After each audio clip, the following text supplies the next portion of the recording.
ഇന്ന് നമുക്ക് ice cream stick വെച്ചിട്ട് ഇതുപോലൊരു വാൾ ഡെക്കർ ഉണ്ടാക്കിയാലോ? വാൾ ഡെക്കർന്നോ കീച്ചെയിൻ ഹോൾഡർന്നോ എന്ത് വേണേലും വിളിക്കാട്ടോ. അപ്പൊ തുടങ്ങിയാലോ?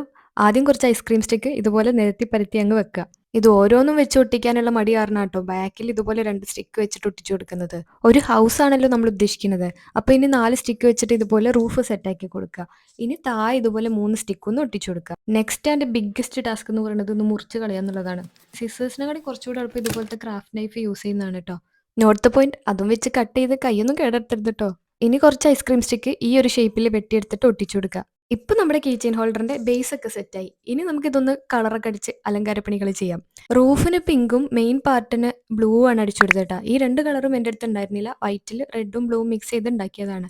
സ്കെച്ച് കളേഴ്സ് വെച്ച് ഇതുപോലെ ഗ്രാസ് പോലെ വരച്ചു കൊടുത്തിട്ടുണ്ട്. ഇനി വീടാവുമ്പം ജനലും വാതിലും ഒക്കെ വേണമല്ലോ. അത് പേപ്പറിൽ ഇതുപോലെ വരച്ചിട്ടും ഒട്ടിച്ചു കൊടുത്തിട്ടുണ്ട് കേട്ടോ. ഫൈനൽ ലുക്ക് എങ്ങനെയുണ്ട്? ഇഷ്ടമായെങ്കിൽ വീഡിയോ ലൈക്ക് ചെയ്യാനും കമന്റ് ചെയ്യാനും സബ്സ്ക്രൈബ് ചെയ്യാനൊന്നും മറക്കണ്ട കേട്ടോ.